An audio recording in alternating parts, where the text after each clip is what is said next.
um abraço em todo mundo que está aqui conversando com a gente. Meu nome é professor Fabrício Pozocco, eu sou advogado, eu sou mestre e doutorando, em Ciências Jurídicas pela Universidade Autônoma de Lisboa, em Portugal, professor de cursinhos preparatórios para carreiras jurídicas, para a OAB, e professor de pós-graduação em vários cursos também. E aqui na ESO também. A gente também fala aqui, participa dessas pós-graduações tão bacanas. Eu queria lembrar você que a ESO tem mais de 50 cursos gratuitos e vários cursos de pós-graduação fantásticos, assim, para você que está aí aprendendo, chegando aí no direito para poder saber como efetivamente advogar, como efetivamente se especializar em temas tão fantásticos. Eu participo da pós de Direito Imobiliário, participo também da pós de Direito Civil e Processo Civil, e a gente vai estar falando também a respeito de consumidor, pós de erro médico aí, de várias situações que estão pintando na ESO. Então, são situações muito legais que vale a pena você que está aí assistindo a gente, se interessar, entra lá no portal da ESO, www.portaleso.com.br. De novo, www.portaleso.com.br, para que você possa aí efetivamente saber de tudo que a ESO traz aí para você no que diz respeito a uma qualificação profissional muito legal. Mais uma vez, um abraço ao professor Júlio Sanches, é um professor fantástico que coordena aqui todos os nossos trabalhos da ESO. Queria também cumprimentar o pessoal da técnica, na pessoa da Sara, que tanto ajuda a gente aqui quando a gente tem que fazer essas palestras. Vocês não sabem como é importante a participação do pessoal da técnica ajudando a gente aqui. É um monte de botão, um monte de coisa para sair sempre o melhor produto para você aí poder estar assistindo e poder estar adquirindo esse conhecimento. Só para a gente poder lembrar, aqui na ESO, nós buscamos ensinar a prática efetivamente. Quem faz a pós aqui na ESO, aprende a fazer. Não é só teoria, não. Hoje, a gente vai ver exatamente uma situação como essa. Nesse nosso evento, como advogado no direito civil, a nossa palestra de hoje, a gente está trazendo para você uma nova visão prática do artigo 319 do CPC. Em outras palavras, a gente vai falar de direito de processo civil, direito processual civil, falando especificamente a respeito dessa petição inicial e das novas formas também da gente poder estar fazendo essa petição inicial. Então, eu queria pedir para você prestar bastante atenção e vir com a gente nesse bate-papo que realmente ele vai ser bem interessante. Quando a gente fala especificamente desse tema, e aí a gente começa a falar a respeito do jovem advogado ou daquela pessoa que não tem tanta prática, a gente começa a conversar com as pessoas e a gente sempre pergunta, o que mais atrapalha você que está estudando aqui com a gente ou que está tentando aí efetivamente desenvolver uma melhor técnica no dia a dia, na prática especificamente? Uns falam nervosismo, outros insegurança, medo, timidez, dificuldade para falar, mas a grande parte de todos diz falta de conhecimento. Falta de conhecimento é um grande problema nessa situação que a gente vive agora. Era um grande problema, porque na ESO isso não tem mais. Você que está aqui assistindo com a gente, esse nosso bate-papo, você vai ver como essa situação vai mudar. Qual seria esse perfil, então, recomendável para esse advogado que está chegando aí? A gente tem também, analisando as pesquisas, as respostas dos nossos alunos, a gente vê lá presença de espírito, boa comunicação, noção da causa e, principalmente, ter noção de processo. Aqui na ESO, você com certeza vai conseguir melhorar muito a sua noção de processo. Hoje, a gente vai estar falando a respeito especificamente dessa petição inicial, desse procedimento comum, em que a gente vai estar estudando isso passo a passo.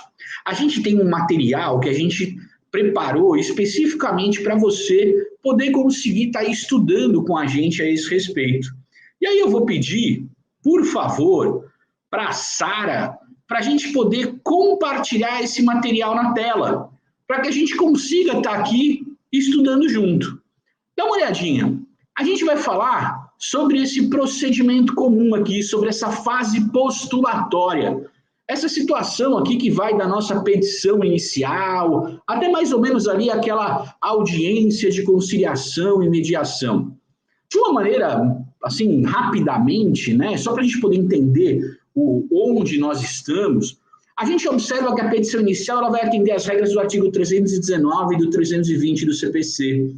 Então, tem uma série de requisitos que a gente vai observar. Se essa petição inicial tiver tudo certo, tiver tudo correto, é o momento que o juiz faz a admissibilidade da inicial, o juiz vai observar e vai olhar ali e vai dizer, opa, está tudo correto com a minha inicial. Então, eu vou designar uma audiência de conciliação e mediação e vou determinar a citação do réu. A gente vai estudar daqui a pouquinho essa história dessa audiência de conciliação e mediação, mas a gente já pode falar de cara que essa audiência ela está baseada lá no artigo 334 do CPC, de onde surge aquela pergunta, né? Professor, essa audiência de conciliação e mediação ela é sempre obrigatória? A resposta para a gente é sim. Essa audiência é obrigatória, ela só não vai se realizar se as duas partes, ou seja, se o autor e o réu, objetivamente disserem que não querem a realização dessa audiência de tentativa de conciliação. Caso contrário, essa audiência vai ser realizada, ou seja, se somente o autor disser que não quer essa audiência e o réu não disser nada, essa audiência vai ser realizada. Da mesma forma, se o réu disser que não quer a audiência e o autor não disser nada, essa audiência vai ser realizada. Para que ela não seja realizada, os dois precisam dizer que não querem. Vale lembrar também que essa regra não vale para as ações de direito de família, porque lá no direito de família é obrigatório, pelas regras do 694, 695 do CPC, terem essas audiências de mediação e tal, lá no direito de família. Aqui, como a gente está falando de um procedimento comum, que não é especificamente a questão do direito de família, então ela pode ou não acontecer. Agora, dá uma olhadinha aí exatamente na tela, como a gente está falando, dos quadradinhos vermelhos e amarelos que estão aí. Porque isso também é muito importante a gente guardar. Se o juiz, quando estiver analisando a nossa petição inicial, ele observar que essa petição inicial falta algum requisito, tem algum problema no que diz respeito ao respeito das regras do 319 e do 320, esse juiz vai determinar a emenda da petição inicial, vai determinar que você corrija a petição inicial no prazo de até 15 dias. Você corrigiu a petição inicial, adequou a petição ao 319 e 320, viu que está tudo certo, aí o juiz toca de novo para os quadradinhos verdes, designa a audiência, manda citar o réu e tudo acontece. Agora, e se tiver algum problema na sua petição inicial, que seja considerado um vício insanável, ou que, de repente, o juiz determinou que você fizesse uma correção e você não atendeu a determinação dele. Se o juiz observar situações nesse sentido, aí não tem jeito. Aí a sua inicial não vai para frente. Aí o juiz, na verdade, vai determinar a extinção do processo sem resolução de mérito. Ou, dependendo até o motivo, vamos supor que o juiz reconheça a prescrição, ele vai estar decidindo, extinguindo o processo com resolução de mérito.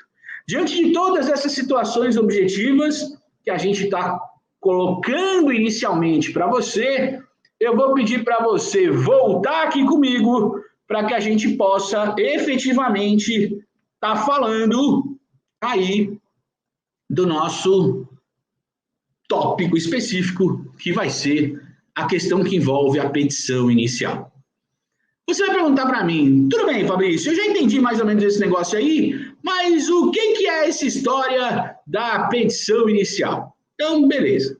Quando a gente fala da petição inicial, você sabe que a petição inicial é aquilo que praticamente dá início ao processo, né? A petição inicial segue esses requisitos do artigo 319 e 320 do CPC. Se você tiver um Código de Processo Civil aí, a gente vai dar algumas dicas dessa petição inicial e é até interessante que você possa estar olhando aí, né, ou pelo menos lembrando algumas coisas do artigo 319 do CPC, porque a gente vai batendo nele e vai explicando algumas coisas. Então, a primeira dica que a gente dá para quem vai fazer uma petição inicial é a necessidade, né, de identificar qual é o procedimento da demanda. Você viu que a gente está falando a respeito do procedimento comum, tudo bem? Vamos lembrar, mas só tem um procedimento comum, professor? Não. Se a gente abrir o Código de Processo Civil, a gente vai lembrar que existe, na verdade, o procedimento comum, que é essa regra que a gente está estudando agora, e tem também os procedimentos especiais.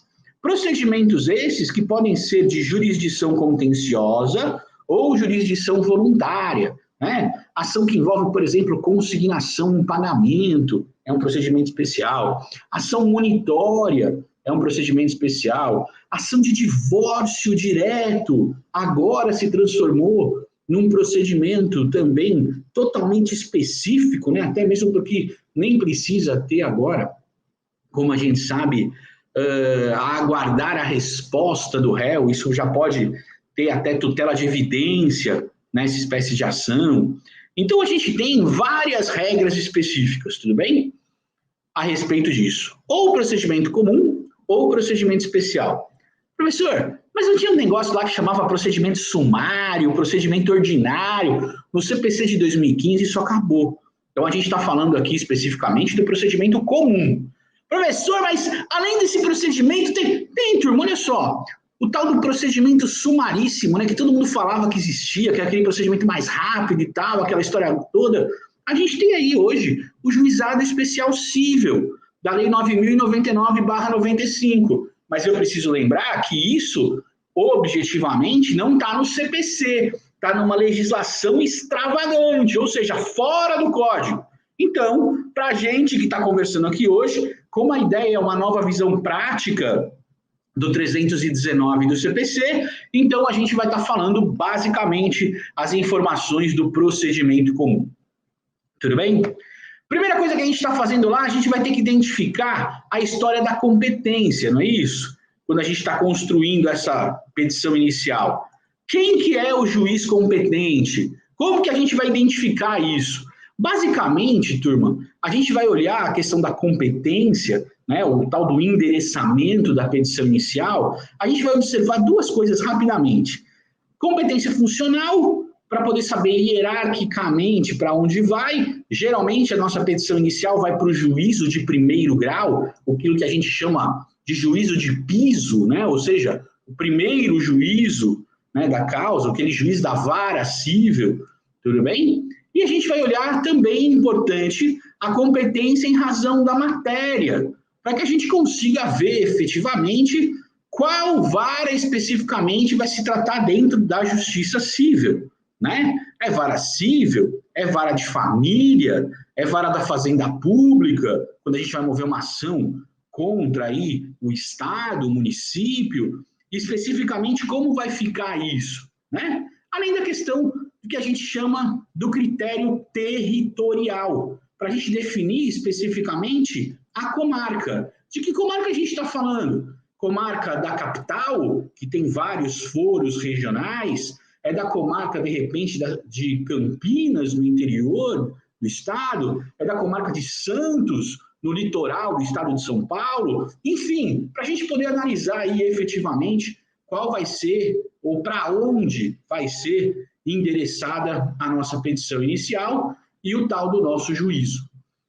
Lembra, professor, mas como é que eu começo essa minha petição? Opa, excelentíssimo senhor doutor, juiz de direito da vara cível da comarca de não sei aonde, tudo bem? É uma forma, né? Agora tem uma nova também possibilidade, ao juízo de direito da vara cível, da vara da fazenda pública, da vara, enfim, da vara competência em razão da matéria, da comarca de competência territorial. Perfeito. Endereçada a peça, a gente vai analisar a qualificação das partes, né? Vamos analisando par e passo a nossa petição inicial. Então, você vai ter que destacar o quê? Primeiro, aquela história que tem lá, nome, prenome, estado civil, profissão, número do RG, do CPF e tal, e por aí vai, endereço, domicílio, que negócio todo. Turma, presta atenção em alguns detalhes aqui que são importantíssimos quando a gente fala disso. Primeira coisa importante que as pessoas vão falar. Ô, Fabrício, vamos supor que eu tenho aí uma ação com vários réus, né? Um litisconsórcio, por exemplo, uma ação de reintegração de posse, que tem um monte de gente, né, lá. Como é que eu vou fazer para mover uma ação para cada uma desses caras que são invasores aí da minha terra que eu não sei quem são?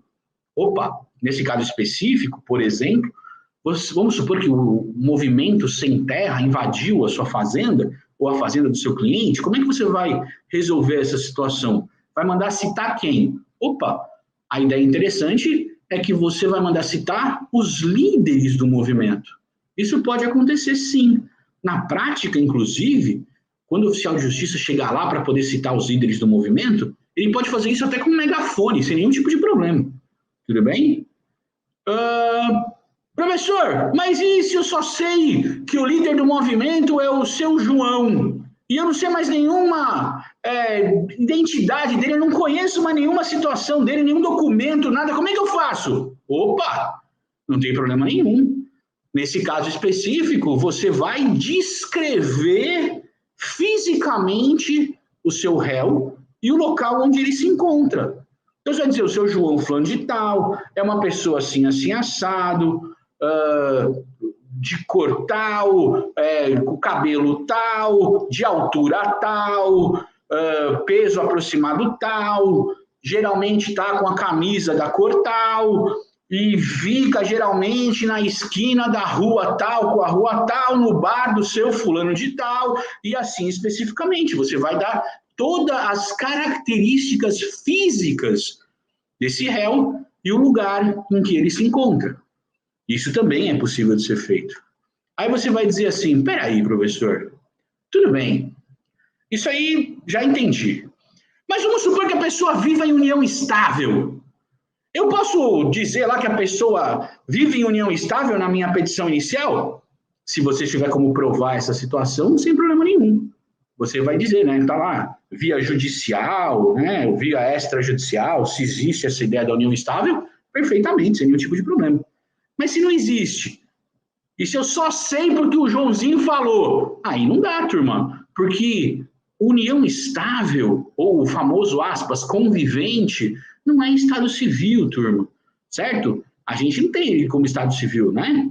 Solteiro, casado, divorciado, ou separado para alguns, né, também, viúvo, ou viúva, né, enfim, essa situação da união estável, o convivente, aí não vai funcionar na nossa petição inicial. Então, não precisa isso.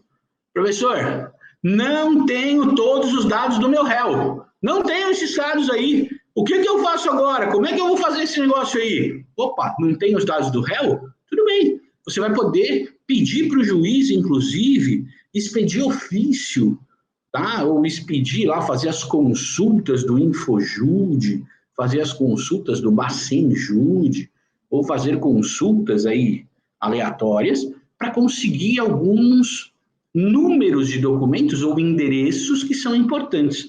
Geralmente as consultas vêm para os endereços, porque os números de documentos você acaba tendo. Mas isso também é possível fazer, tá? Você vai peticionar nos autos, vai pedir que o juiz tome essas providências para você poder identificar melhor o seu réu. Tudo bem? Professor, mas agora eu vi aquele negócio de e-mail. Como é que fica esse negócio de e-mail? Tem que ter. Precisa, efetivamente, há essa necessidade. Mas se efetivamente você não tiver esse e-mail, também você não vai ter indeferida a sua petição inicial. Basta que você esclareça isso também relacionado a esse tema que tem que conter lá no seu preâmbulo dessa sua petição inicial.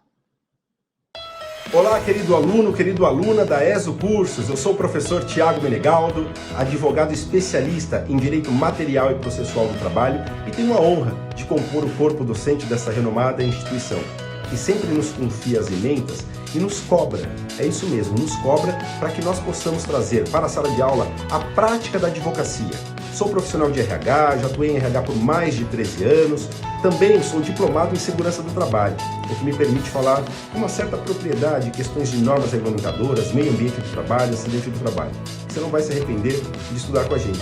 Vem para cá que o curso é de excelência. Um forte abraço do professor. Até mais.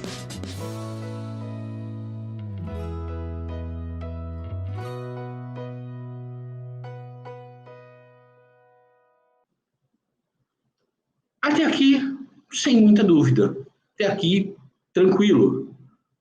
Né? O problema vem agora quando a gente continua escrevendo a nossa petição inicial, mas aí a gente observa que tem alguns detalhezinhos que não estão lá no preâmbulo, né?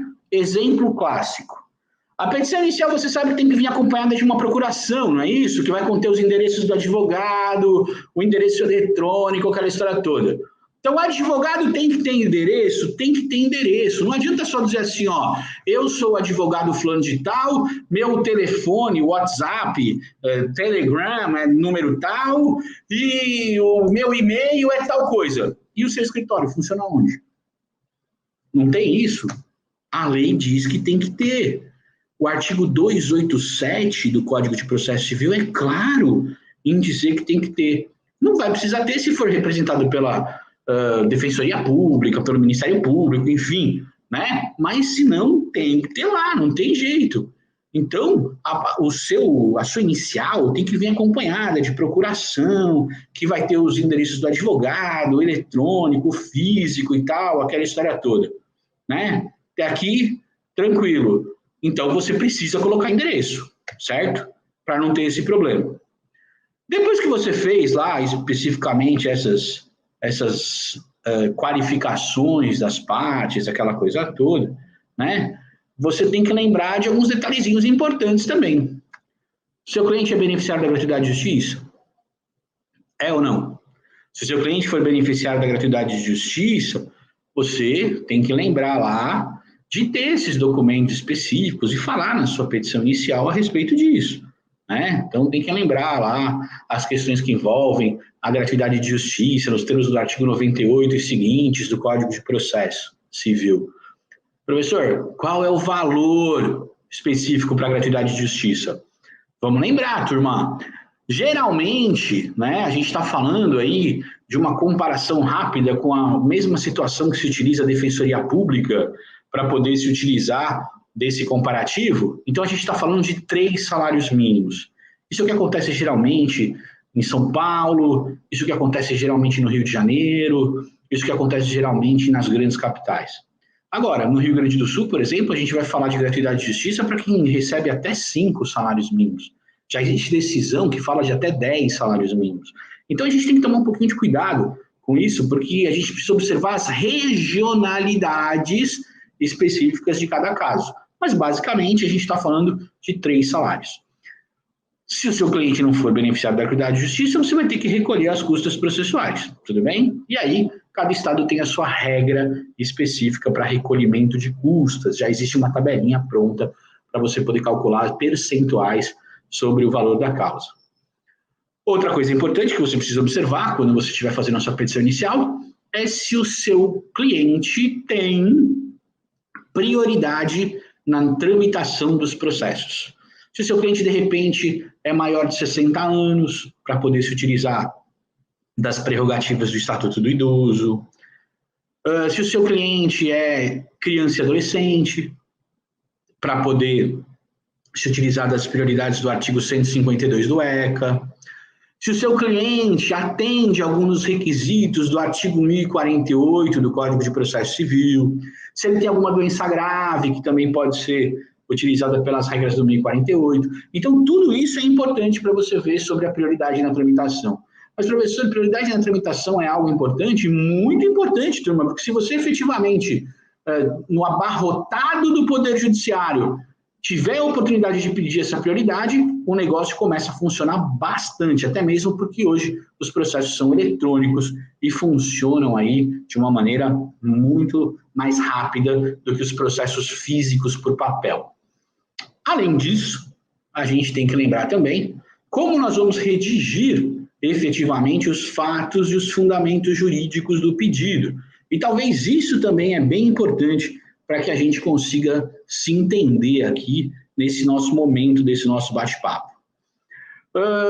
Sua peça foi endereçada, qualificadas as partes, né, você já definiu esses detalhes importantes aí sobre prioridade, gratuidade de justiça, aí você vai começar a narrar esses fatos. Então, como você vai narrar esses fatos, turma? Hoje, especificamente, a gente tem uma ideia de que essa narração de fatos deve ser utilizada uma linguagem clara e uma linguagem simples.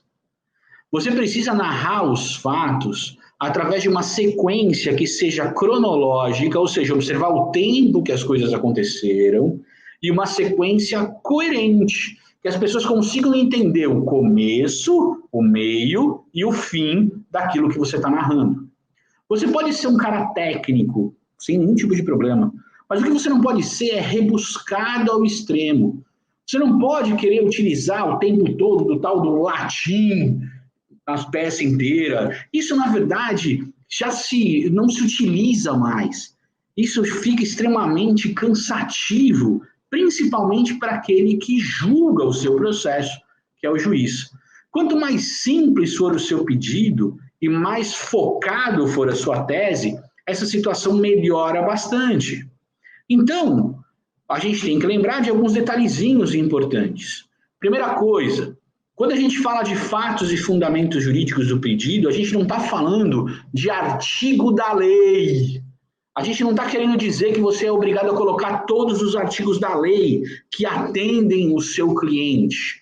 Você, estudante de direito, que já passou aí pela faculdade, lembra de alguns detalhezinhos importantes lá das suas aulas de processo civil, você vai lembrar do tal do brocardo jurídico, né? Iura novita cura, ou seja, o juiz conhece o direito. Em outras palavras, não adianta você ficar dizendo que você fundamenta com base na Constituição, no Código de Defesa do Consumidor, no Código Civil, no Código Intergaláctico, no que você quiser e no final das contas o juiz decide com base no artigo X da lei tal. Então, lembra, turma, o nosso Código de 2015, ele adota o que a gente chama a teoria da substanciação. O que é isso?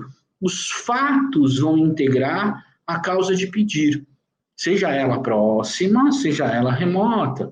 E, portanto, não precisa ficar pensando especificamente em qual artigo da lei você vai querer enquadrar aquela situação.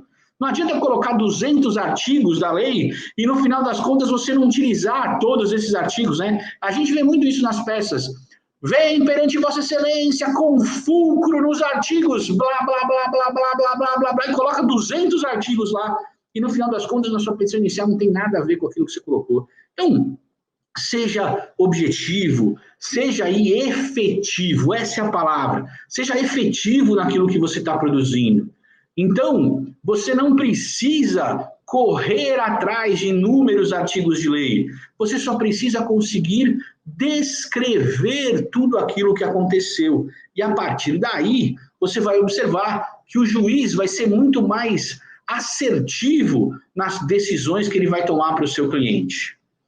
Outra coisa muito importante que a gente observa, um erro muito grande que acontece nas petições aí no dia a dia, é que as pessoas, na verdade, trabalham com o tal do Ctrl+C, Ctrl+V, ou seja, a pessoa copia 38 doutrinas, 424 jurisprudências, joga tudo na peça e fala, ei, juiz, eu quero o direito do meu cliente por isso, porque o tribunal, o STJ diz aquilo, o STF diz aquilo outro, e está aqui 200 julgados a esse respeito, e aí não adianta nada, turma, porque muitas vezes você fica colocando jurisprudência, colocando o acórdão inteiro. Tem gente, tem colega que faz a petição inicial e transcreve cópia do acórdão inteiro, turma. 30 folhas de acórdão. Vai fundamentar o que na sua petição? Não adianta, turma. Se você for, uma dica que a gente dá muito para vocês, que são advogados, que estão começando, né? Ou para quem já tem uma certa experiência, mas para poder fazer fluir os processos mais rapidamente, é que você possa se utilizar de uma tríade muito rápida e muito efetiva na elaboração da sua petição inicial. Quando você estiver fazendo especificamente a sua petição inicial, você pode se utilizar lei, doutrina, jurisprudência. O que é isso? Se você conseguir identificar um artigo da lei que seja o mais importante, você pode até colocar esse artigo da lei na peça. Geralmente não no texto corrido, mas geralmente numa notinha de rodapé, porque se o juiz quiser, ele vai lá e bate o olho no artigo. Uma doutrina, ou seja, se você quiser fundamentar uma situação que exige especificamente isso, escolha um doutrinador e coloque ali uma doutrina daquilo que é importante. Turma, não transcreva 5 páginas do livro especificamente, coloque aquilo que é importante. E quando falarmos de jurisprudência, 1 ou 2 julgados. Se possível, um julgado do STF ou do STJ e um julgado do tribunal específico do seu estado que você está ali litigando. Se você litiga, por exemplo, no estado de São Paulo, procure uma jurisprudência do Tribunal de Justiça de São Paulo. Se você litiga no Rio Grande do Sul, procure uma jurisprudência do Tribunal de Justiça do Rio Grande do Sul. Se você litiga na Justiça Federal, procure uma jurisprudência relacionada àquele Tribunal Regional Federal da sua região. Isso é extremamente importante, porque ali você vai demonstrar como os colegas daquele magistrado no tribunal pensam e agem. Não adianta, turma, é muito difícil você estar advogando, por exemplo, em Minas Gerais, e você junta vários acórdãos ou várias emendas do Tribunal de Justiça do Ceará. É bem capaz que o juiz de Minas nem queira saber como decidem os juízes do Ceará, porque aquela situação não se aplica para ele. Então, é importante observar essas regionalidades.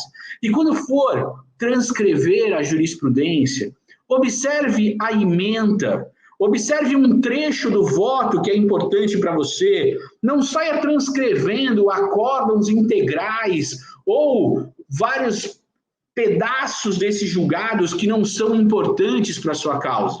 Se você quiser, e hoje a internet proporciona isso, baixar os julgados e juntar como documentos da sua peça para poder enriquecer alguma situação específica, isso você pode fazer. Mas não transcreva esses julgados diretamente na sua peça, porque isso não vai adiantar de nada. E fatalmente o juiz não vai ler tudo isso que está sendo colocado por você.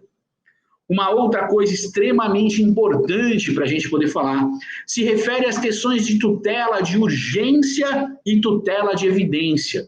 Pedidos que são extremamente importantes para a gente poder fazer com que o nosso cliente atinja mais rápido o objetivo. Só que a gente precisa lembrar que tutela de urgência e tutela de evidência não tem nada a ver uma coisa com a outra. A tutela de urgência se refere à tutela de ordem cautelar ou tutela de ordem antecipada.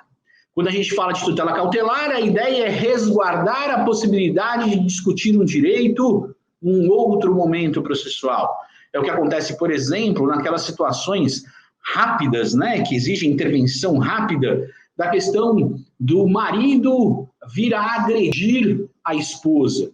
Nesse caso específico, num primeiro momento, você se socorre das medidas de urgência, de repente, da Lei Maria da Penha, né, pedindo a separação de corpos, por exemplo, do casal, numa petição ali em que você solicita essa aplicação das medidas de urgência de ordem cautelar, e num segundo momento, você vai poder aditar pelas regras do 308 do CPC, essa sua inicial, em que você fez esses pedidos de urgência acautelatórios, e poder aí efetivamente pedir, né, divórcio, guarda dos filhos, direito de visitas, regime de convivência, suspensão dessas visitas por conta da violência do marido, enfim, você vai poder aí, na verdade, pedir uma infinidade de coisas.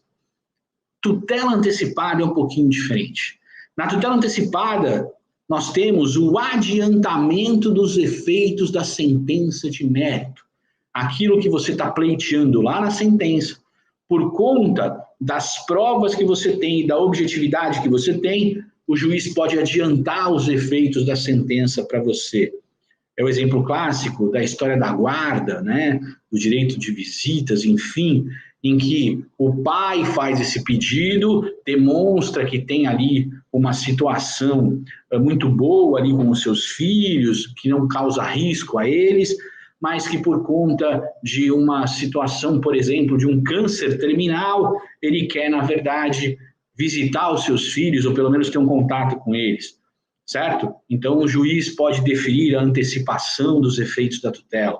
A gente observa também as questões que envolvem muitas discussões, né, de home care, né, para falar num outro exemplo clássico aí, das brigas com os planos de saúde a respeito do home care, onde essas tutelas de urgência também são efetivamente utilizadas.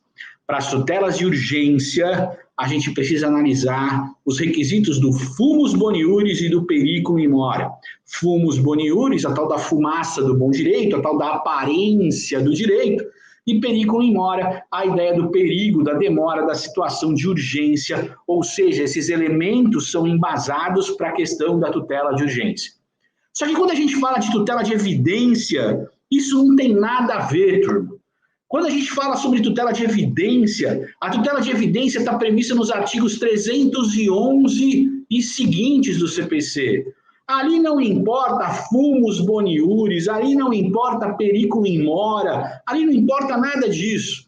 A tutela de evidência é aquela situação específica em que você se utiliza das regras do tempo do processo. Em outras palavras, se é tão evidente o direito do seu cliente, por qual motivo a gente vai ficar demorando tanto para o seu cliente atingir o direito dele? Por que a gente vai aguardar a sentença para ganhar esse direito se o seu cliente consegue ter essa situação agora? A finalidade da tutela de evidência é inverter o tempo do processo, para que esse processo não demore mais uma eternidade para poder ser resolvido. E aí o exemplo clássico é a questão do divórcio. Hoje, praticamente, o divórcio em relação à tutela de evidência se torna um direito potestativo daquele que quer se divorciar. Em outras palavras, pela nova redação do artigo 226 da Constituição Federal, eu não preciso mais ficar discutindo tempo para poder conseguir me divorciar. Eu não preciso mais ficar discutindo motivo para eu conseguir me divorciar. Basta eu dizer simplesmente, eu não quero mais ficar com você. Ponto. Nosso amor acabou, não dá mais, ponto. E isso faz com que automaticamente o seu direito ao divórcio flua de maneira evidente. E por qual motivo isso? Por um motivo simples. Qualquer coisa que o réu faça, ele não vai conseguir impedir o divórcio. Não tem condição de fazer isso, porque basta a vontade de um não mais querer permanecer em conjunto. Logo, esse é um caso típico de tutela de evidência, que pode ser pleiteado efetivamente. Se a gente for lá no artigo 311, a gente vai observar que existem 4 situações passíveis de tutela de evidência, que independem da demonstração do fumus boniuris e do periculum in mora, independem da demonstração do perigo de dano ou do risco ao resultado útil do processo. Quais são as 4 hipóteses? Tutela de evidência penalizadora da má-fé, tutela de evidência fundada em tese firmada em tribunal superior, tutela de evidência em contrato de depósito e tutela de evidência fundada em prova incontroversa. Essas são as 4 possibilidades da tutela de evidência. É importante que você analise efetivamente essas possibilidades para que você possa ter o ônus do tempo do processo a favor do seu cliente, para poder conseguir atingir o objetivo mais rápido. A gente lembra também a questão do pedido, né, com as suas especificações. E aí a gente tem vários pedidos que você pode fazer, né? A gente tem lá os requisitos específicos de cumulação dos pedidos, né? Você lembra que o seu pedido não deve ser genérico, a regra é que ele seja específico. A lei até admite algumas regras, alguns pedidos genéricos, né? Como, por exemplo, nas ações universais, se você, autor, não puder individuar os bens demandados, quando não for possível determinar as consequências do ato do fato, quando a determinação do objeto ou do valor da condenação depende de ato que deve ser praticado pelo réu, está lá especificamente isso lá no CPC. Mas não é essa a regra. A regra é que a gente observe os pedidos sendo feitos de maneira objetiva, de maneira certa, de maneira determinada, né? É o que a gente observa, inclusive, os requisitos da acumulação dos pedidos que estão lá no 327 do CPC, a compatibilidade do pedido, o juiz efetivamente ser o mesmo juiz competente para poder julgar, os ritos, né, observando aí a adequação objetiva e por aí vai, certo? Então, tudo isso é importante a gente poder guardar quando a gente fala de pedido. Saudações, caros alunos do ESU Educacional. Eu sou a professora Ana Júlia Cachê. Eu sou a professora Aline Mendes. Sou a professora Daniele Reis. Professor Roberto. E vim aqui para dizer que com muita honra acompanho o grupo de professores de Direito Previdenciário da ESO. Participo com muito prazer, com muita alegria do corpo docente aqui da ESO Educacional. Eu sou professora da pós-graduação de Direito Civil, Processo Civil e outras pós-graduações da ESO Educacional. Estamos juntos com a ESU Educacional no seu aprimoramento em várias disciplinas da área de pós-graduação.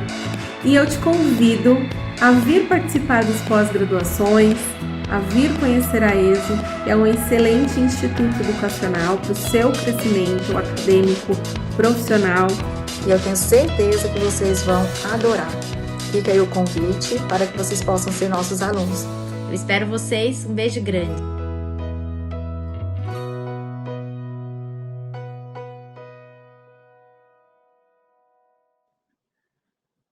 E a gente também tem, não pode esquecer disso, né, as questões que envolvem o valor da causa. E aí eu preciso que a gente guarde um pouquinho essas questões que envolvem o valor da causa, porque toda causa tem um valor econômico, não importa qual seja, turma.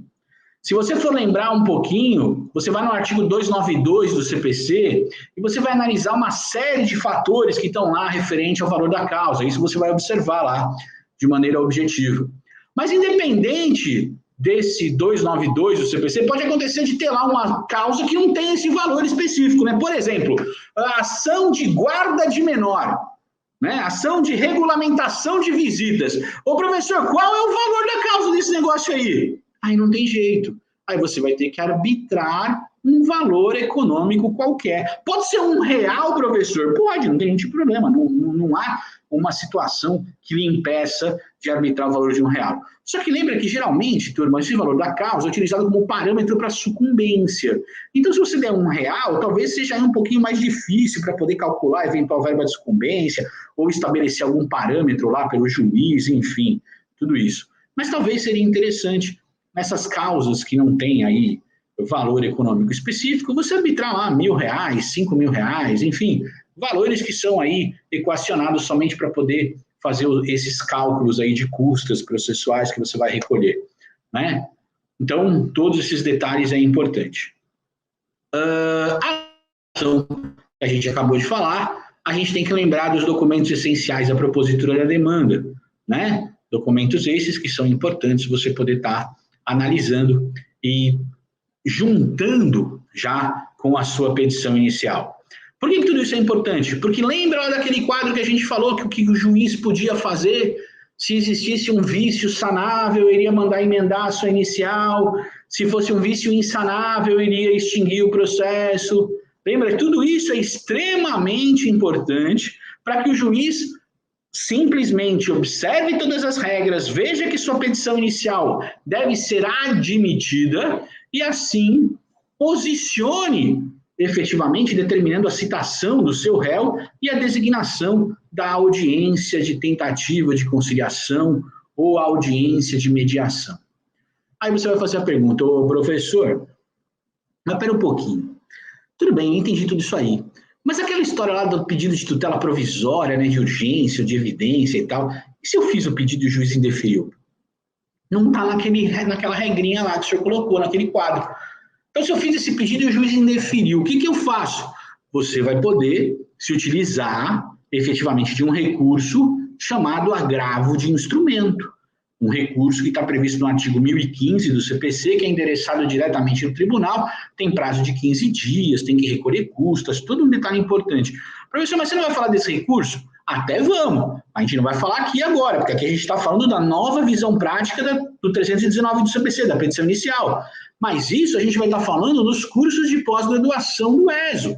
É muito importante você lembrar que a gente tem aqui cursos de pós-graduação de civil e processo civil, cursos de pós-graduação de direito do consumidor, a gente vai ter cursos de pós-graduação de direito médico, a gente tem aí um curso de pós-graduação fantástico de direito imobiliário. Então é muito legal você poder analisar esses cursos do ESO para poder estar estudando aqui com a gente. São cursos com um preço extremamente acessível e do qual você, com absoluta certeza, vai aprender na prática. Aqui na ESO é importante que se diga isso, né? Inclusive, nós aqui, professores, desafiamos qualquer um a provar o contrário. Na prática, aqui na ESO, você aprende a prática. A teoria sempre é um embasamento, aquela coisa toda, mas os materiais são extremamente práticos, você vai ter acesso a uma situação extremamente prática, você vai observar problemas do dia a dia que acontecem aí na sua região, para que você possa estudar com a gente. Então você vai ver que a ESO realmente faz a diferença.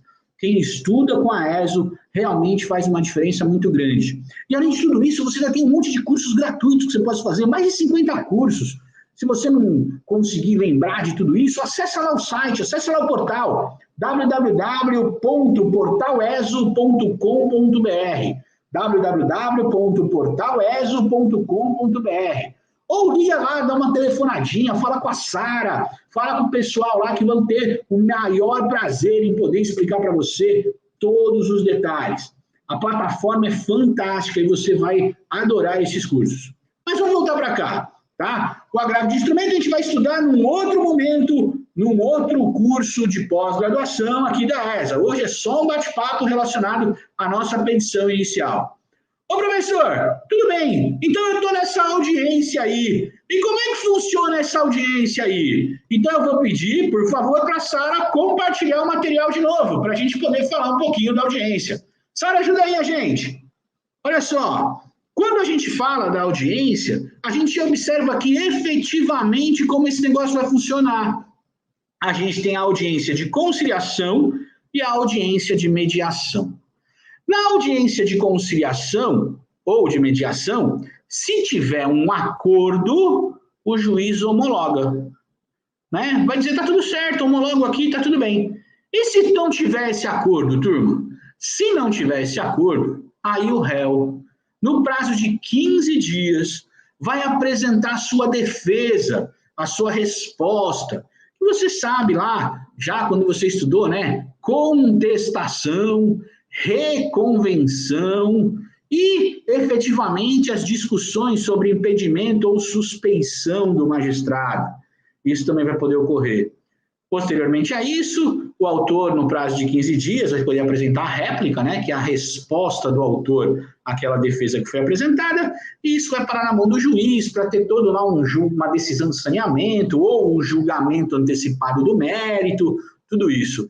Mas, o professor, qual a diferença mesmo de conciliação e mediação? Seu material traz aí, gente, olha só, mas rapidinho, só para você poder lembrar. O conciliador, ele vai atuar nos casos em que não tem vínculo anterior entre as partes. Esse conciliador, ele vai poder sugerir efetivamente as soluções para o litígio e tal. Ele só não pode constranger as pessoas, né? Se não fizer isso, o juiz vai dizer não sei o que lá. Isso não pode ser feito, tudo bem? Mas é diferente da mediação. A mediação, ele vai atuar preferencialmente nos casos em que tenha vínculo anterior entre as partes, como acontece, por exemplo, nas ações de família, né? Vai poder auxiliar os interessados a compreender os motivos do conflito, para que eles possam restabelecer uma comunicação, para que eles possam identificar a questão dos problemas, e ali, existia ali uma situação mútua para que todo mundo consiga conversar e consiga se entender ali da melhor forma possível. Essas são basicamente as diferenças relacionadas às audiências, seja ela de conciliação, seja ela de mediação. Mas volta aqui para mim, manda de volta aqui. Aí, a gente com essa situação, a gente vai lembrar aqui. Tudo bem, professor, mas já que a gente está falando da audiência, é possível realizar mais de uma sessão destinada à autocomposição? Sim, é possível. Pode haver mais de uma sessão para isso, só que não pode exceder a 2 meses de realização da primeira sessão. A gente tem que observar essas regrinhas aí, né? Então, e se ninguém aparece na audiência, professor, como é que vai ficar? Aquele que não compareceu, a ausência injustificada, vai gerar aí, não tem jeito, ato atentatório à dignidade da justiça, e vai ser obrigado a pagar uma multa especificamente relacionada a isso, né? Também não vai ter jeito. Isso também é importante, né? Professor, pode realizar essa audiência por meio eletrônico? Pode, sem nenhum tipo de problema. Na pandemia foi feito várias vezes em relação a isso, tá? E pode ser feito presencial. Agora, com os fóruns voltando, também pode ser feito presencial. Não tem nenhum tipo de problema. Isso pode acontecer. Professor, as partes podem ir sozinhas na audiência? A ideia é que elas estejam acompanhadas pelos advogados ou pelos defensores públicos, não é isso? Essa é a ideia. Ah, professor, mas lá no juizado, nas causas de até 20 salários mínimos. Juizado é outra coisa. Juizado, a gente está falando da lei 9.099/95. Então, lá é um pouquinho diferente. A gente tem que tomar cuidado com isso. Agora, professor, tudo bem, até agora eu já ouvi aqui tudo que o senhor falou sobre a visão da petição inicial, até entendi, mas não estou vendo essa nova visão prática da petição inicial que o senhor falou até agora. Vamos a ela. Quando a gente fala especificamente dessas visões práticas e dessas novas técnicas da petição inicial, a gente está querendo trazer para você uma informação do visual law, ou visual law, aqueles, para as pessoas aí que talvez falem um pouquinho a diferença, né? O que é esse visual law? Quando a gente fala desse visual law, é uma nova forma de produzir documentos e de apresentar aí situações relacionadas aos problemas do direito. Essa visual law está intimamente ligada ao que a gente chama a área, né, que a gente chama de legal design. O que é isso, turma? É muito comum, muitas vezes, a gente observar que as pessoas escrevem muito, escrevem várias páginas, e o juiz, muitas vezes, não vai conseguir ler aquela sua petição inicial de 30 páginas. Não porque ele não quer ler, nada disso, é porque, muitas vezes, para muita coisa que está ali escrito, não interessa para ele, não é objetivo. E eu não sei se você lembra disso, ou se você sabe, que efetivamente, numa estatística, né, que é feita, que é colocada, as pessoas são muito mais visuais do que simplesmente leitores. Então, às vezes, uma imagem vai falar muito mais do que 1000 palavras. Mas, professor, como que a gente consegue pensar numa situação como essa? Como que a gente consegue vivenciar uma situação como essa? A gente vai mostrar para vocês agora uma sequência de temas que nosso escritório praticamente também produz essas peças com visual law, com legal design. A gente vai mostrar até, inclusive, uma situação de um acidente de trânsito que foi também realizado, toda uma ideia em 3D, um filme em 3D, que foi possível demonstrar isso para o juiz, para ele poder entender. Então, vou pedir aqui mais uma vez a colaboração da Sara para poder compartilhar esse nosso material.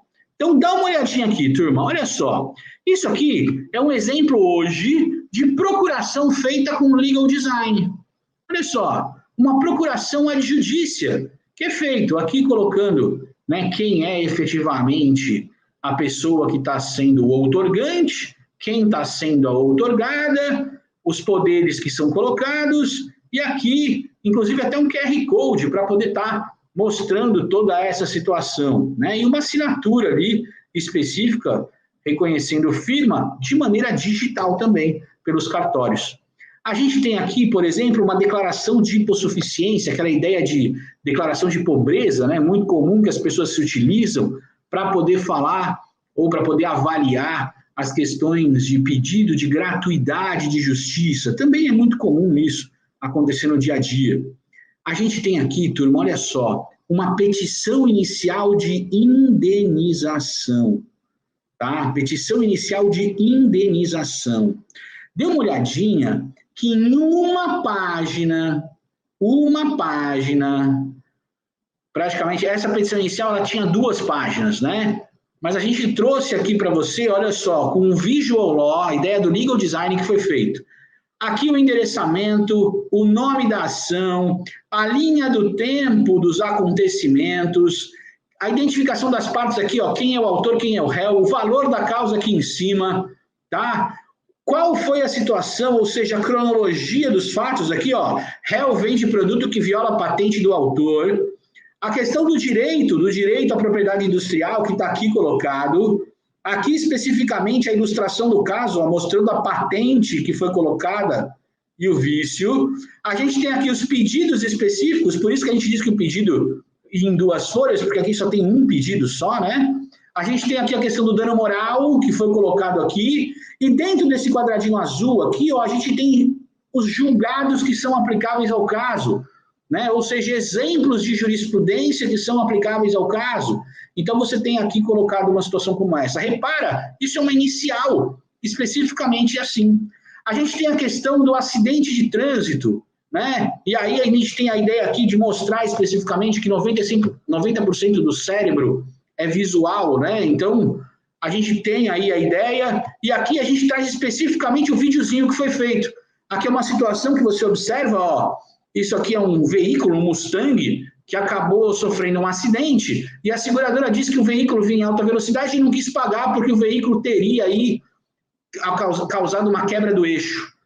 O acidente foi exatamente assim, turma, que aconteceu. Repare que o veículo não vinha numa situação de alta velocidade. O que aconteceu é que ele foi fechado por um caminhão e perdeu efetivamente a direção e acabou indo, né, para esse lado aqui. Então, repare tudo isso, repare novamente no filme, a gente está aqui mostrando para você nesse sistema tudo o que aconteceu, o caminhão fechando, o Mustang, o carro perdendo o controle e efetivamente vivenciando esse problema, né? A gente tem aqui também uma ação de cobrança, rapidamente, de 3 páginas, que foi feito também com esse legal design. Aqui, talvez, uma ideia um pouquinho mais elaborada do que as pessoas costumam fazer. Tem aqui, efetivamente, tradução, né, com letras da lei, o que a gente, aí, na verdade, discute seria essencial ou não, mas é um outro modelo também que foi feito, né, para o pessoal aqui. A gente tem uma questão de guarda e alimentos, essa aqui também foi bem interessante, né, explicando aqui a cronologia de tudo, que houve reconciliação, primeiro e segundo término, questão dos alimentos, quem tem que pagar o quê, como é, e principalmente, turma, as decisões que estão sendo utilizadas agora, o judiciário está atendendo isso. Aqui, a gente conseguiu rapidamente, a juíza de Goiânia, né, simplificou uma sentença, fazendo aqui, ó, exatamente o resumo da sentença por WhatsApp, né, e publicou essa situação aqui, inclusive, utilizou no legal design. Justiça do Trabalho, né, o TRT da 6ª Região, fazendo aqui exatamente um julgamento em legal design. Uma folha conseguiu resolver todo o problema e explicar o que aconteceu. Então, a gente repara, turma, volta para mim aqui, a gente repara, na verdade, que situações como essa, a Sara me esqueceu. Não colocou aqui de novo. A gente repara que situações como essa são extremamente importantes para que a gente possa aí, efetivamente conseguir entender essa nova visão prática do artigo 319 do CPC. Com isso, a gente quer mostrar para você que você pode, não apenas com as técnicas de processo, fazer aí uma petição inicial mais adequada aos dias de hoje ao Poder Judiciário, como também, se você quiser aí focar objetivamente mais ainda, né, nos direitos do seu cliente, lembrando que o nosso cérebro é 90% visual, e esse dado é muito importante, ou seja, mais do que escrever 20 laudas especificamente, ou 3 ou 4 laudas para poder dizer como foi a dinâmica dos fatos, um filminho, como você viu ali, de não mais que 30 segundos, pode resolver o problema todo e auxiliar o convencimento do magistrado em relação à situação ou às próprias provas que são produzidas. A gente vai ficando por aqui nesse nosso bate-papo de hoje. A gente agradece muito a você que vivenciou com a gente esse nosso bate-papo, participou dessa palestra aqui junto com a gente da ESO. A gente lembra você que a ESO é uma pós-graduação fantástica em que na ESO a gente busca ensinar a prática para você. Quem faz a nossa pós, ela aprende a prática, não aprende só a teoria, não fica só focado na teoria, não, ela vai ver a prática especificamente, com um custo muito legal e com uma turma muito interessante para que você consiga ter o melhor desempenho possível. Agradeço mais uma vez ao professor Júlio Sanches, coordenador da ESO, agradeço mais uma vez o pessoal da técnica. Queria mandar a você um beijo para quem é de beijo, abraço para quem é de abraço, fiquem com Deus e até um próximo encontro em alguma dessas pós-graduações que a ESO vai propiciar para você. Muito obrigado a todos vocês que estão aí assistindo esse evento e espero contar com vocês numa próxima oportunidade para a gente poder discutir mais um pouco sobre direito, tá bom? Um abraço a todos. Muito obrigado, até a próxima. Olá pessoal, tudo bem? Sou o professor Júlio César Sanches, advogado, professor, coordenador, escritor e com muito carinho estou aqui para convidar você. Professor Júlio, eu quero fazer uma melhor pós-graduação online, EAD, prática, focada na prática. Eu quero aprender a advogar, eu quero aprender a fazer passo a passo. Existe essa oportunidade? Existe sim. Venha aprender a advogar em um ramo novo. Você que já atua em um ramo, você quer criar um braço no seu escritório, venha conhecer as nossas pós-graduações. A metodologia é única, é a única pós no Brasil que você tem plantão de dúvida, material de apoio, modelo de peça. Não é aquela pós online fria, não, pelo contrário, uma pós diferente que vai fazer a diferença na sua vida. Você quer ter sucesso profissional, você quer ajudar de verdade o seu cliente, venha conhecer as nossas pós-graduações. ISO significa Escola Superior Universitária. Essa é a nossa faculdade que vai ajudar você. Um abraço.